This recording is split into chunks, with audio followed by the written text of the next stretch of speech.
He has been such an incredible friend to us for many years. We just knew that Ra needed work, and we had seen the cave that he had done up on the mesa, and it was beautiful. The project was more about Ra and helping Ra out than the cave itself. He just said, you know, it'll take 2 months and cost $2,000. And we thought, okay, well, knowing Ra, it'll take 4 months and cost $4,000, but we could probably deal with that. So how long did it take? It took more than 2 years.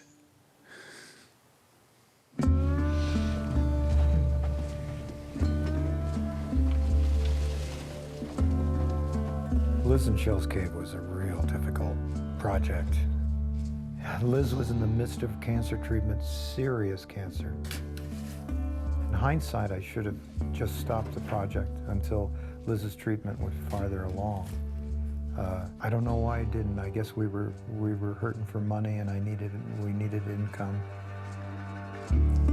I remember coming home at one point and there being a huge hole in the top of the cave with no plan to close it in, and thinking, how far is this going?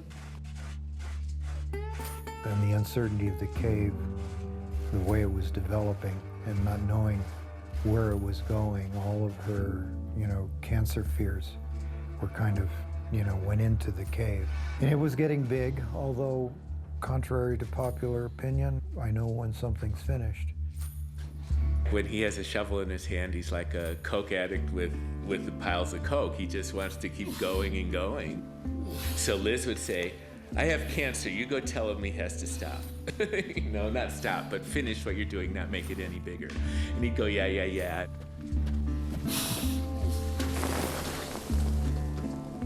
I couldn't really stop what I was doing. I couldn't adjust it. They were getting more and more anxious about the size. People are very scared about having something that doesn't have blueprints to it. I thought I had convinced him it's big enough, you have to finish it. And then I went up there and he had dug these closets out in the bedroom area. And I went, Ra, you told me you were not doing it anymore. And he said, just these closets. Somehow the money kept being there when we needed to pay him, and he only worked 20 hours a week, and he was only charging us $15 an hour or something like that. It was too much. I felt like I was causing suffering. While I was unfolding this project, that was something. I can still feel it when I'm in Liz and Shell's cave. I can still feel the emotional residue.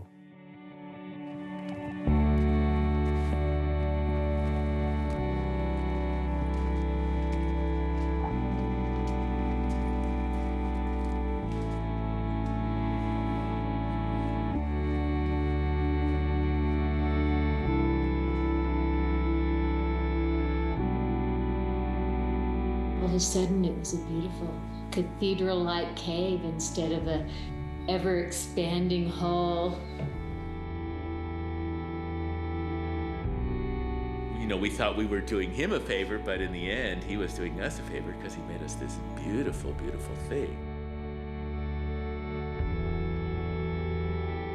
I actually held to the plan that I had, and But the original plan was 2 months and it took 2 years. Did I say 2 months? I don't know.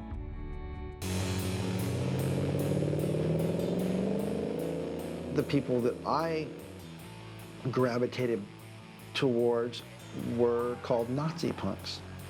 Tuesday nights, we're gonna go to the Starwood and we're gonna get in a fight with whoever. And then the next day, we're supposed to go to school. When we were on the rampage, you stood a very good chance of getting hurt. I remember arriving in Los Angeles, in Hollywood. I was just like, oh my God, this is gonna be great. But unfortunately, the daily routines became the same as they were in San Francisco. Hustling and selling my body was no longer this terrible, awful victimization. It was a means to an end.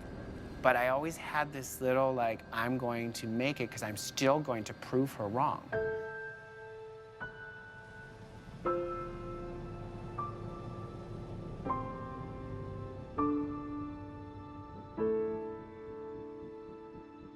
That evening was more violent than usual.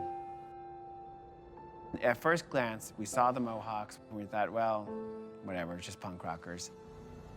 We had gotten out of the club earlier, and we stopped 2 or 3 times simply to get out of the car and beat somebody up. So we're at a heightened level of aggression. We were across the street from Okie Dogs. This hamburger stand was the Okie Dog. And across the street, directly across the street is where I heard them yell. Look, there they are again. The faggots. Let's go kill the faggots. As they were chasing me, I was trying to make it out as quickly as I could. I was unaware that there were several coming from the other direction. And as I get to the end of the alley and I can see them coming, I froze. I literally froze. I turned and I saw that the rest of the people that I was with were kicking somebody on the ground. They started punching me first, then kicking me as hard as they could in order to get me down to the ground. I saw that he was still moving, and I said something to the effect of, "What's wrong with you guys? You know, don't you know how to put a boot in?" I remember looking into that face. I remember looking at that Mohawk in those eyes. I kicked him in the forehead, and he was out. In those last moments of looking up and watching these 14 guys with razor blades glued to the front of their boots, high-fiving each other, and they were congratulating each other. They believed with everything that was within them that they had accomplished the goal of killing that kid in the alley who had never spoken to them, had never said anything to them. The words and what I saw were far more painful throughout my life than the boots and the blades. And we turned up the music, and we drove back to the suburbs. I will tell you, it was a long drive. It seemed like a very long drive, and I think all of us were sort of internalizing and processing what had happened. So, you know, I went through most of my life thinking that I had killed this person, or at least not knowing.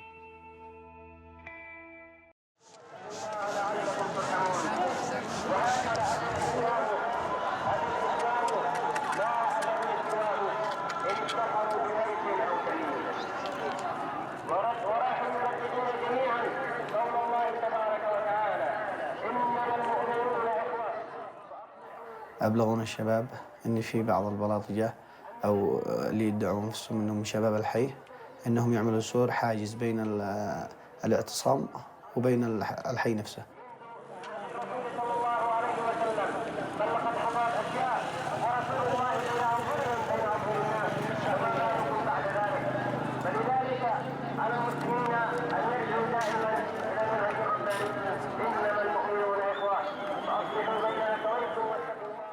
حصل على الجدار هذا المشاكل، وحصل مناوشات بين الأمن المركزي وبين أصحاب الحارة وبين المعتصمين. كان متوقع واحتمال كبير إنه يحصل مشاكل.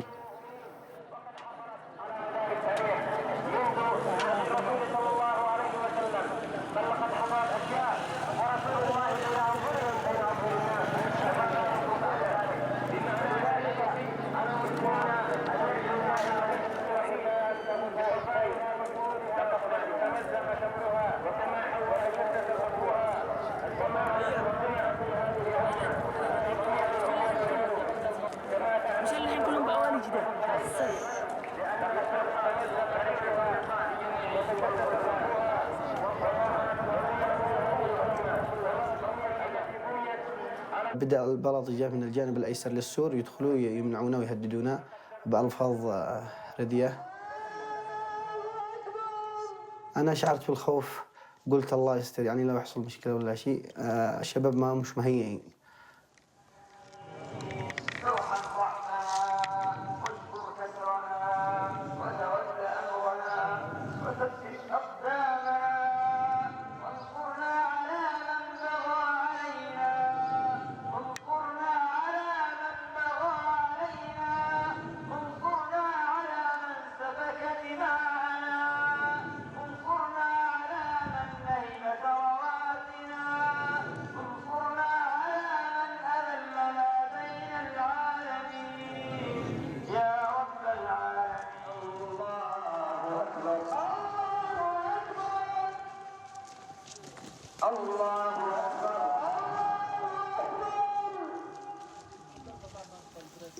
إلى نهاية صلاة الجمعة نفاجئ إنه في واحد بيصب بترول من فوق الجدار، كان مسلفا من قبل عملوه زفت مادة مساعدة للحريق.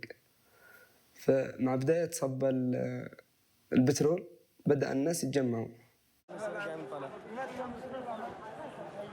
بس اللي كانوا قريب من الجدار يعني حسوا بوجود خطر.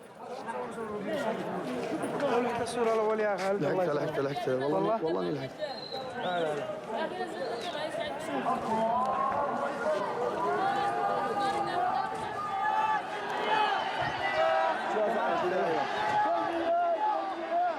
حرقوا التاير.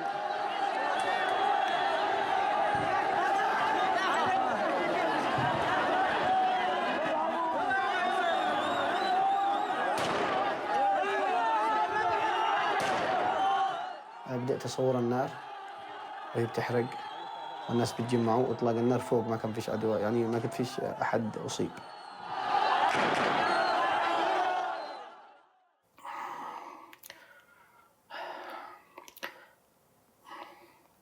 الشعور اللي حصل شعور غريب.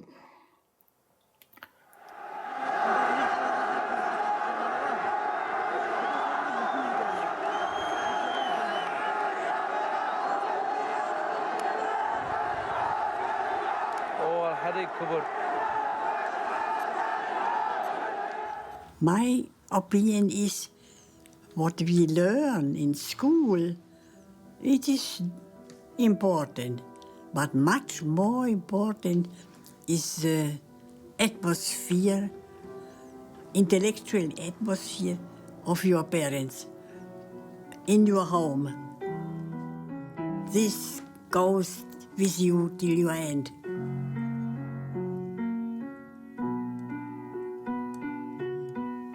Beethoven.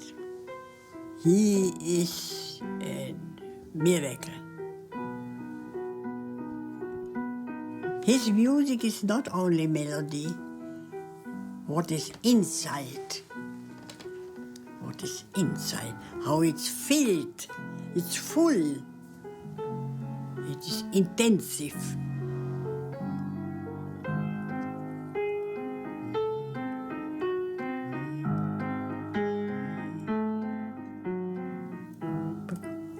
Phenomenal. Inspired by her musical heroes, Alice decided on a concert career. She sought out the legendary pianist Arthur Schnabel. Had she made the right choice? I wanted to know his opinion about my level. And I played to him and he said, you can't learn with me, you can't learn anything else. Alice's life became a whirlwind of rehearsals and concerts. Then one day, a particular violinist caught her eye. Leopold. we called him Butzi. He was an extraordinary violinist, and he knew languages perfect, and everything he knew. I was in love with his knowledge. We married in 1937, and I told to my husband, now we are married in the evening when we came home. Now we are married. In the moment when you will find another woman who you like more, we stay friends. It's okay. There are thousands and thousands of beautiful women in the world. I will be very sad, of course, but you can do it. It was 1937, and these were the best of times for Alice. She married the man she loved, she was becoming a musical celebrity, and with the birth of her son, she had it all. My son, Raphael, he was maybe 3 years old Not yet. Sitting the whole day, he loved, in this time was gramophone. And suddenly it comes to an enormous fortissimo. And the boy, he was 3 years old, started to cry.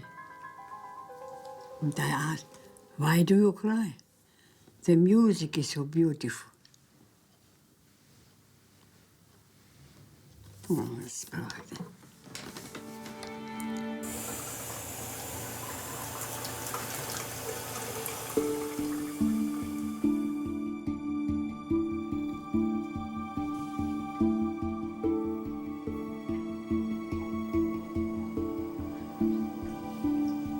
Hold your head, hold your face up.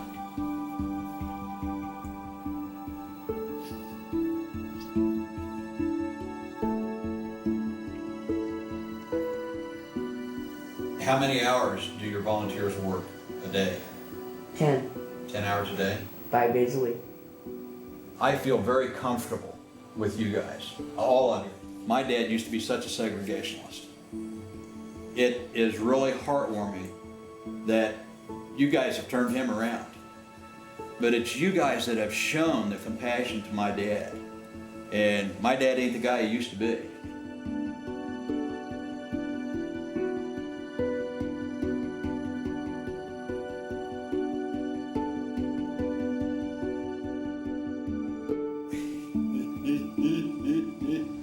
Prison is a cold place. Don't get me wrong. You know, prison is a cold place. But death is colder. You know you're dying. Your family is thousands of miles away. It's hard as all adults to die by yourself.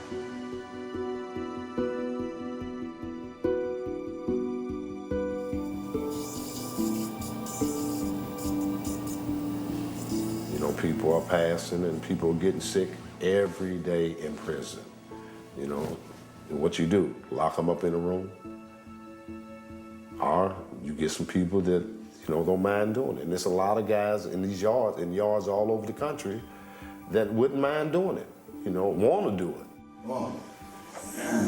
You hang on to me. There you go. You just hang on to me. I got you, brother. I know it's hard. When I started hospice, I thought it would be about what I could give to the patient, what I could do for that patient to make them feel better. But when you do what you do, the feeling that you get back from them, you can't even describe it. All right, sit down easy.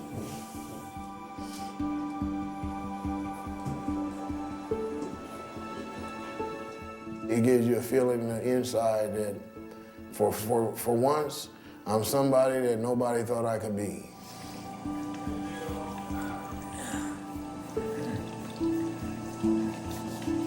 Shoulders and stuff. You're laying on your back so much.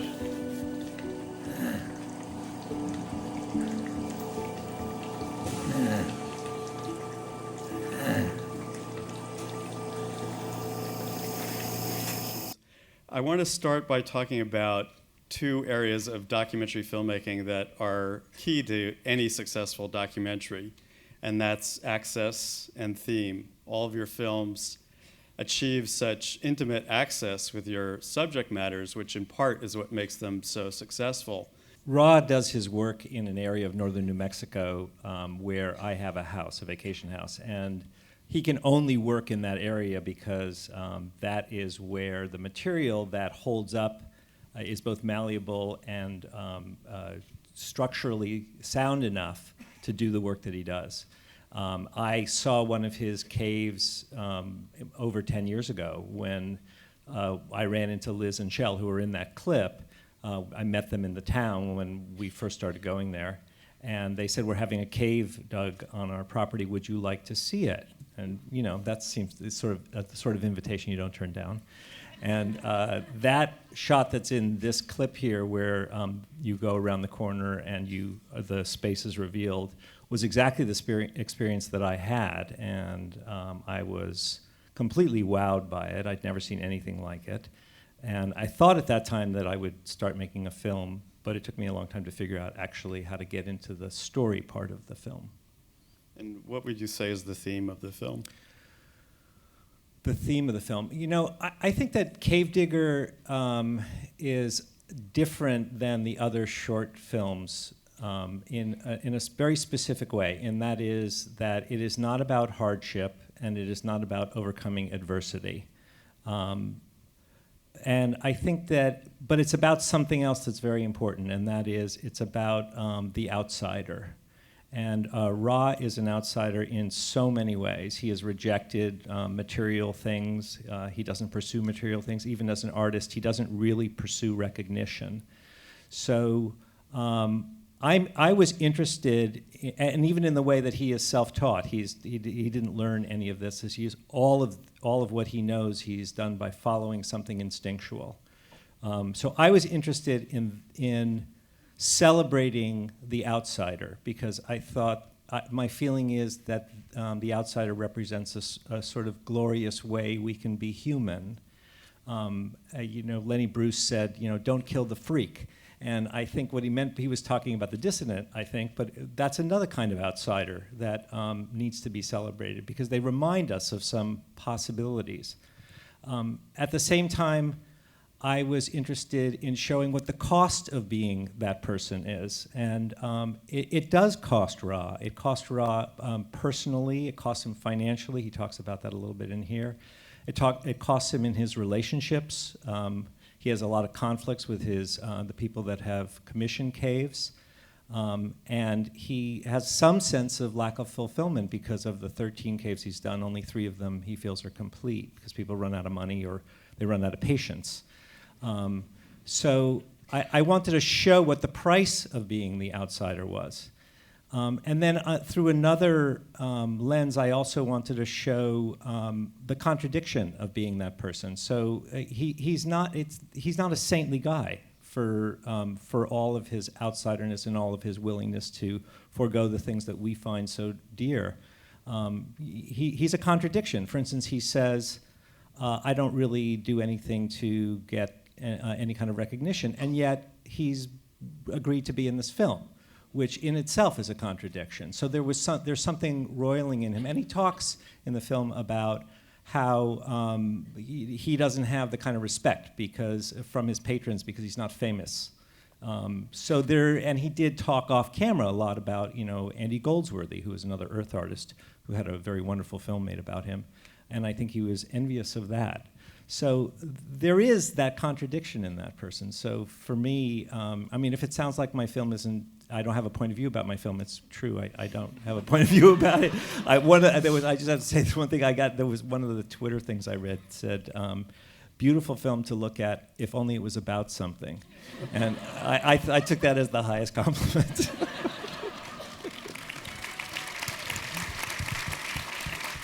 And has the film changed anything for Ra in terms of his art or his life? The film has, first of all, he's never gotten recognition from the art community. He is an outsider in the artist world, which means that he didn't come up through the art institutions and he didn't build his artwork on the back of any other artist. He says he has no influences. So he has just, in May, he will have a big spread in a German magazine called Art, which is a glossy and well-respected art magazine, so it changed it in that way. Also, he did get some financing from a local person to complete his project that he's doing entirely by himself. So, yes. Great. Jason, Facing Fear, how did you come upon this incredible story? And was it always your intention to tell both stories? Yeah, first, I just want to say thank you to you and the Academy for doing this event. I know in talking to you and other colleagues who've sort of gone through this before, this didn't used to happen. To sort of have a full house here to hear documentary filmmakers speak is amazing, especially for us as short documentary filmmakers who often don't get the voice, so we really appreciate everyone coming out. To the film, so I met Matthew and Tim. This project was done in conjunction with a group called the Fetzer Institute, which is a nonprofit that promotes awareness of love and forgiveness around the world. And they were doing some work with Matthew and Tim's presentation at the Museum of Tolerance that they do there once a month. And they kind of brought me in to sort of do some, they wanted to do a film about some of the work they were doing, and they sort of presented me with some of the work they were doing around the world. And I think Matthew and Tim's was like the first of like 50 that they had presented in this book. And I read it, and I sort of did a double take, and I had to make sure this wasn't like a scripted take. They had given me a treatment for a film, because the story itself is so remarkable. But then it also seemed like there was a lot to explore in the process of forgiveness. Matthew and Tim at that point had been back in each other's lives for about 6 years. So I knew there was something there that we could dig deeper and really explore what they had been through and what was involved in all that. The biggest challenge was building a trust with them. I had the initial access to them, but their story had been out there for about 6 years. And when the story first broke about them coming back into each other's lives, there was actually a bit of a media spotlight. And they did a lot of news-type stuff, news magazine-type shows came in. And most of those tended to sensationalize the attack a little bit, which I don't necessarily fault people for doing, because it's a very sensational story. But I think some of it left a bad taste in their mouth. So when I came in and said, I want to come in and make a film about you guys, but I really want to tell the whole story, I think they were sort of like, yeah, we've heard this before. So after, it took a little bit of time, but I think they slowly started to realize I was kind of going a little deeper and making an extra effort to get the whole story and to really examine this process of forgiveness that they had been going through at that point for 6 years. And still, even though they're in a good place, there are still things that come up, and they still struggle with certain things even today. So it's really a story that you had to reconstruct and tell in retrospect. What were some of the challenges involved in that? Yeah, so, we decided to tell the story. We sort of knew we were making a short, and we wanted to tell it from both of their point of view. We felt like it was equally their story. They both were struggling through this process. And I think most of us, when we hear about forgiveness, we automatically think of the victim forgiving the perpetrator. I think that's normal when you think of forgiveness. But we wanted to explore what Tim, the perpetrator, was going through, because he was going through just as much or more than Matthew, the victim, with guilt and doubt and shame for the life that he had led. So when Tom Christopher, my co-producer and editor, and I started put together, we really felt like we wanted it to be a balance between the two of them, because it's a balance. The whole process was a balance, and what they went through was a balance. So we tried to tell it from both perspectives almost evenly, and sort of employed this technique where we're sort of going back and forth between them to tell the story. Karama Has No Walls, incredible film, images that I will always remember. You really just take us right inside the uprising in Yemen. Can you tell us how the project came to be? The film came about really unexpectedly, and it took us a while to bring the material together. It wasn't supposed to be a film.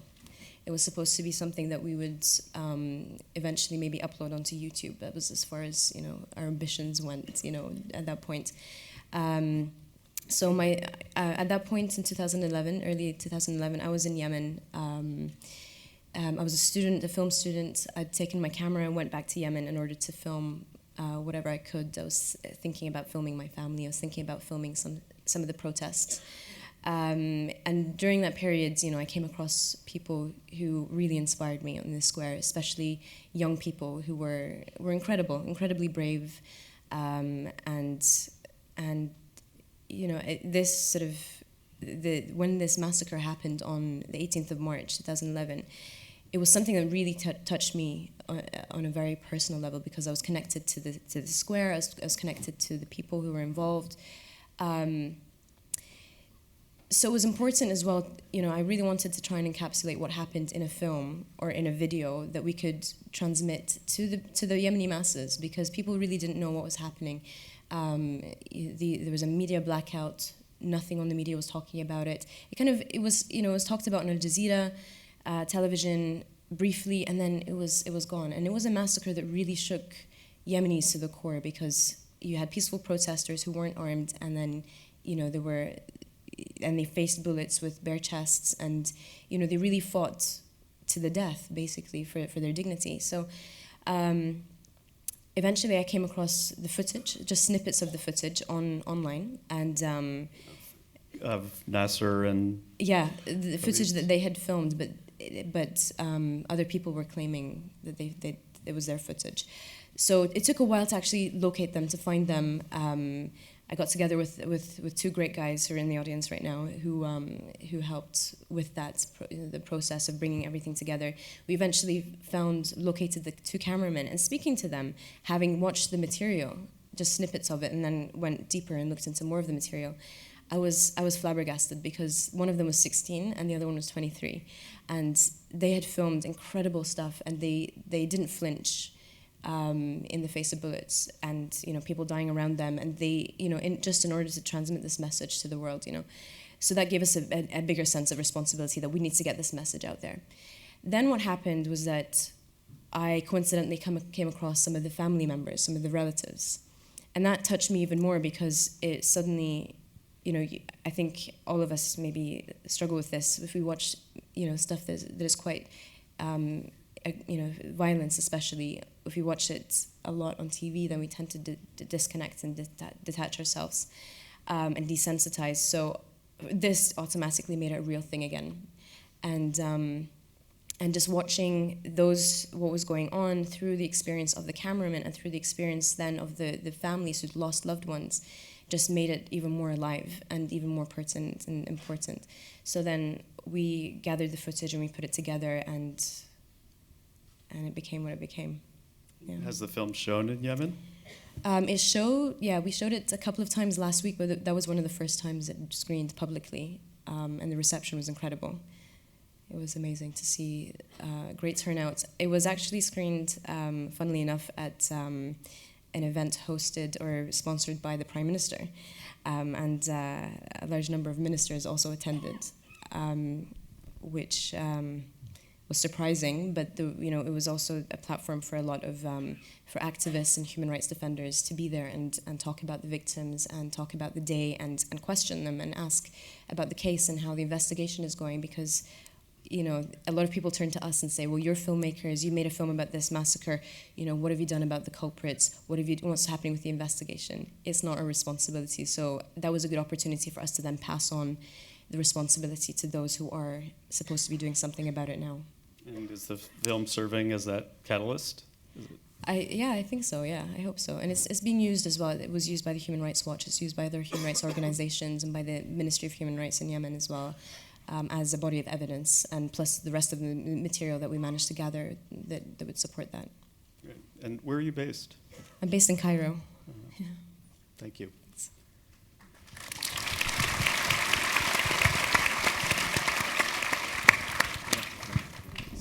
Nicholas and Malcolm, the lady in number 6, Music Saved My Life, the world's oldest living Holocaust survivor, which you can update us on Alice.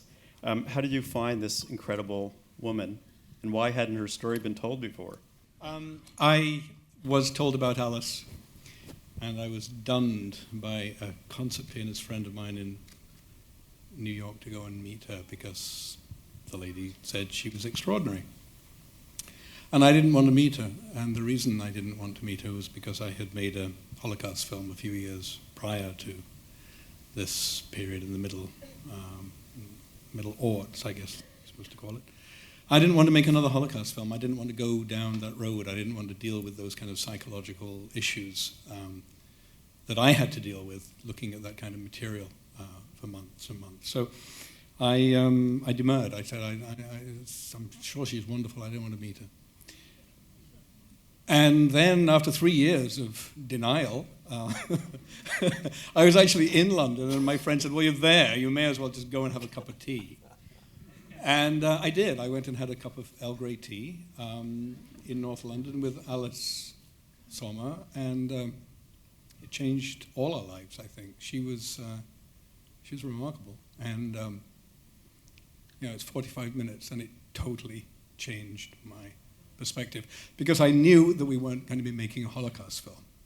And she's much more than that. She's much bigger than that. And she's much more unique and impressive than I had imagined. So I came back to Montreal, which is where I live and where my crew lives. And I said to my guys, to my friends, I said, we're going to go make a movie. We're going to do it fast. You're not going to get paid because we haven't got any time to raise the money, because this lady is 107. She's not going to last very long, and we need to put her on film.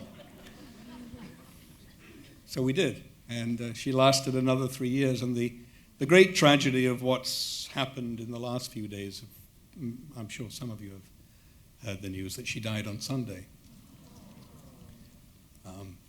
She was 110. It's pretty amazing.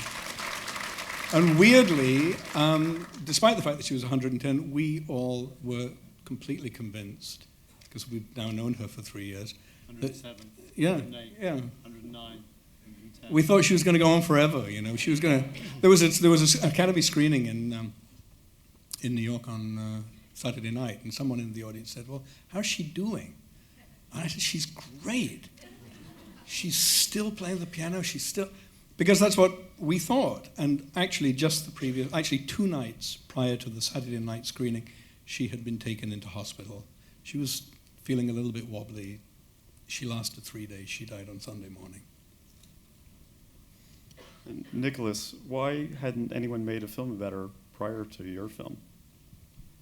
I think probably Malcolm answered it the best. I mean, the hardest thing when we started making this film was the fact when you go out to people and say, look, we're making a movie about a really old lady, 107 years old, who plays the piano, by the way, and she survived the Holocaust. And everyone's kind of like seen the Holocaust movie and movies, and it was very hard to explain that this wasn't that movie. And I think the problem that every documentary has is, how do you get someone in 5 seconds to go, oh, and then 30 seconds to go, oh, there's something more. And I think the thing we all suffer from is we have these, we know if you can hang in 2 minutes, right? You watch the trailer or you watch our movie, we know we have you. But the problem is, as always in this world, there are so many things going on and so many other things to do that first 2 minutes of someone's time just couldn't get it. And when the guys came out from the shoot with the footage, that was the first time when things started to change a little bit, because suddenly you could see this lady and you could suddenly see the magic that she had. And I think that we all went into the film thinking, this is a really special lady. I mean, Malcolm was like raving about, well, okay, no, we get she's great. But then after those 4 or 5 days shooting, we were like, this is not a great, this is a spectacular lady. And I think that when I'm sure the same with everyone else, I mean, everybody who's been involved in this film, it's completely changed their life. I mean, her way of looking at life, which is you always look for the good, and the fact that, when you've lived through what she's lived through, and she says, I'm the only one smiling. And when you're talking to her, she's always laughing, she's always smiling, she's always being inquisitive. You're talking about her in the present tense, right? Yes. Thank you. So, but that's what was made it so special. Yeah, so Sunday. But it's like you just thought that she was never going to go anywhere, because she was that almost like purity. There was nothing about it other than just this pureness. There was nothing else going on with her whatsoever. It was extraordinary. There are also 2 other remarkable women in the film, her friends, who are also Holocaust survivors. And I found the statement from one of the women so profound when she talked about lying among the corpses, and she never for a moment imagined that she could be one of them. And really what she was saying is that so much of survival in that situation, from her perspective, was about temperament. And I found that to be remarkable.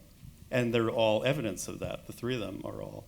Yeah, they're all extraordinarily positive, and I mean they're all performers. One's an actress, one's a cellist, one was a pianist, but they had this extraordinary attitude of mind where, as the other lady said, they had 2 lives. They had the life that they were given, and then they had the life that they won back by not being gassed by the Nazis. And I guess they could value and cherish and appreciate what we all have but we haven't, many of us, most of us, haven't been through that kind of awful crucible that forged them and made them so unique. When you meet people like that, you kind of feel a little bit ashamed for how self-indulgent and egoistic we all are. They are quite special. It's really a film about how to live your life. It's not a film about Holocaust. It's a film about how to develop an attitude of mind which will help you have a better life here on Earth. The last thing I say is, because she doesn't get angry at anybody, because she doesn't get stressed, that is, I think, one of the key reasons for her longevity. And I think the big thing I took away from it is that we get upset about the most stupid things. And if we could all stop getting upset about really stupid things, that energy that we use for that, if we can keep that energy inside us, that's only going to help keep us happier and live longer. And she was the perfect example of that.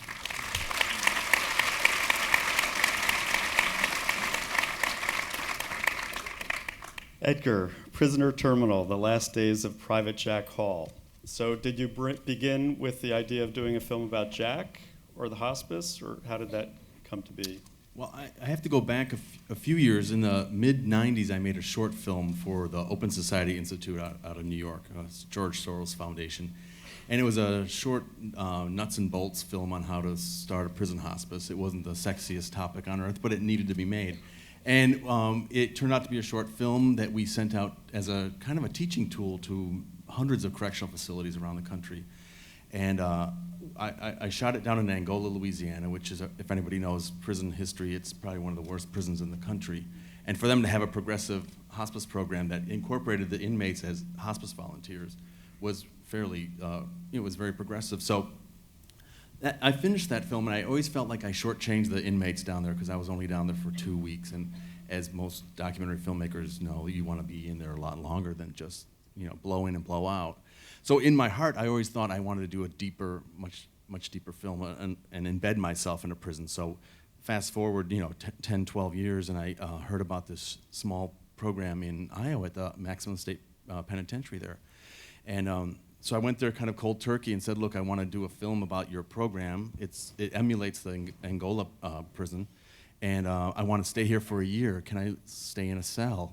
And they said, no, you can't stay in a cell. But they said you can stay across the street. We have a basement that you can just set up shop, and you can stay here as long as you want. Unbeknownst to me, they had used my earlier film as a teaching tool in their hospice program. So they knew me, and they knew my work, and they really trusted me. So as a filmmaker, to get like 24/7 access to a maximum security prison was a dream come true. And I was there for, well, I could leave. Right. I know, maybe that's why I'm, yeah. So no, for me, it was great. I mean, it was also agonizing because no matter how beautiful the program is in a prison, it's also a very soul-sucking environment. And, so it did take its toll emotionally and stuff. But yeah, it was a great opportunity to access this. Over how long a period? I was there for 6 months. I was going to be, they actually let me stay there for a year. 2 months into my stay, there was nobody in the hospice program. I was like, what's going on? So I started filming probably about a month into my stay. And then Jack was a long-term infirmary patient there, and he started getting sick. He got double pneumonia at one point. And it looked like he was going to kind of go down the tubes. So I realized, I'm just going to follow Jack. So I talked to Jack, and I said, look, I'm doing this film about the hospice program here in the prison, and if I can follow you to your dying breath, is that possible, Jack? And he said, sure, do whatever you want. Which was great, because his family was very open, and he knew that he was going to leave a legacy, really, for other prisons and prisoners to look at this film and maybe think that this program can be emulated without a problem, across the country. So he was very giving in that sense. Yeah. I want to ask you each to say why short form was the right form for your story, and were you ever tempted to cross the line into feature? Was it evident from the get-go that you were really working in short form? In my case, it was not. As a matter of fact, in my case, I wasn't even sure when I was finished filming. But it did reach a point where I thought I was doubling back on material I already had before. And I took all that material into the edit bay. My editor, Aaron Nordstrom, is out there in the audience somewhere. We put a structure on the wall, and we said it's going to land at whatever length it naturally wants to be. We didn't know what that was. The first cut was probably 47 minutes, and then we ended up cutting about 9 minutes out of it. Yeah, we sort of went in with the idea that we were going to make a short. We did entertain doing something longer, but when my editor, Tom Christopher, who's here as well in the audience, when we, sort of what I said earlier, when we started to put the film together, we realized that the whole process of forgiveness itself was such a individualistic journey that we felt like we just wanted the two of them telling their story, and so other voices were maybe going to interfere with that. And with two voices, Matthew, my subject, is here tonight as well, and this is no offense to Matthew, but sorry, you can applaud for him. But to have two voices for 60 minutes would not work with anyone. I mean, maybe it could work, but so we sort of just felt like, I think we knew we were going to go over like 30 with the two of them telling the story as the two voices, and we felt like we had a nice arc to the story, and it was working, so we stuck with that. Well, apart from it initially being a 5-minute YouTube video, once it then it came to our sort of realization that it was actually going to become a film. We filmed a number of characters apart from the 4 that are actually in the film, or 5 if you can include the young boy.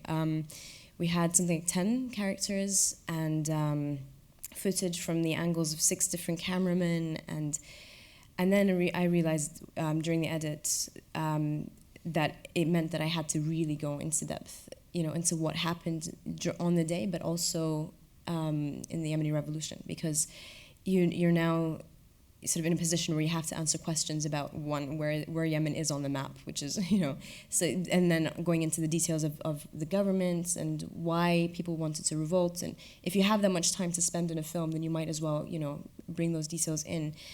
But then I found that it was, because Yemen is, there was the revolution, as it is in Egypt and the other Arab Spring countries, very convoluted, and it and things were also changing very quickly. So there was no way I could keep up and put across a message or the story which is really up to date. So really focusing on one day and just focusing on the humanity and on the human suffering, but also on the perseverance and the braveness, made me then cut it down from the what I thought was the final cuts initially was 47 minutes, and then I brought it down to 26 minutes, and it felt that I could get so much more of the emotion into the 26 minutes by focusing on 2 fathers and 2 cameramen and keeping it simple but within context, and then maybe then through the film people would want to explore what happened in Yemen during its revolution. So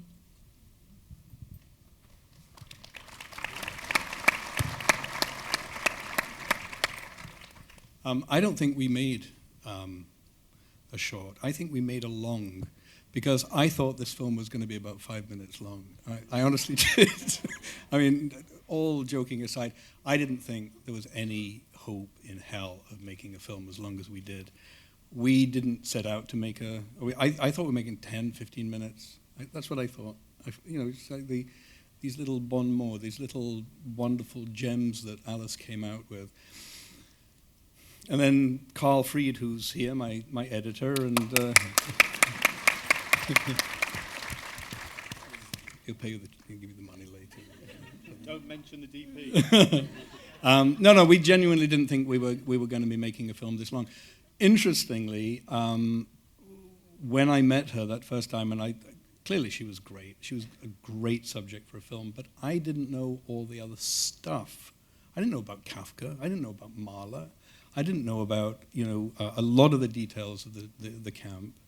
It was just this kind of extraordinarily unique, positive, uncynical, unalloyed optimism that captivated me. So when we found out all this other stuff, which we only actually found out when we went to shoot, we had a bigger movie than we thought.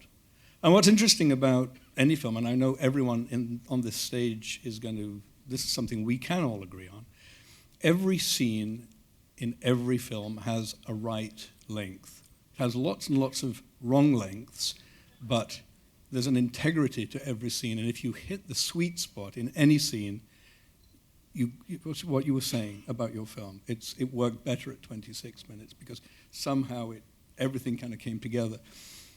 With our film, it was really that. We had no idea where we were going to land. We weren't thinking, if we make this 27 minutes, we'll be able to sell it to television. Should have done. Good idea. The producer. We could have made it 52 minutes, and it would have been a terrible movie because it would have been too long. So we had to hit the sweet spot. The sweet spot happened to come in around 38 minutes. Pure accident.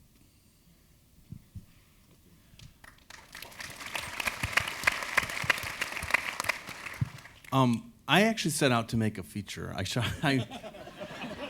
I will say it. No, because I thought, I still think the subject merits a feature, but the truth is, I shot for 6 months, and it wasn't like I kept the camera on and walked away.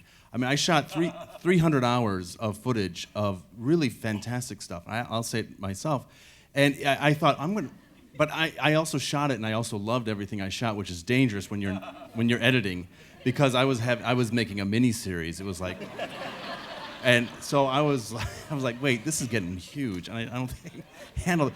So I actually now, in retrospect, the fact that the film is 39 minutes long, I think because of the subject matter, and it's a tough one. I think it's a perfect length because I think we hit all the issues that I wanted to hit in the film, and also I think there's an emotional chord that runs through the whole thing that if it were any longer, I think people would just be devastated, a little bit more than they are now, maybe. But yeah, I think it's a perfect length. I'm really happy, and trust me, I know I have a lot of great scenes, and which will be online later this year. So yeah. Great.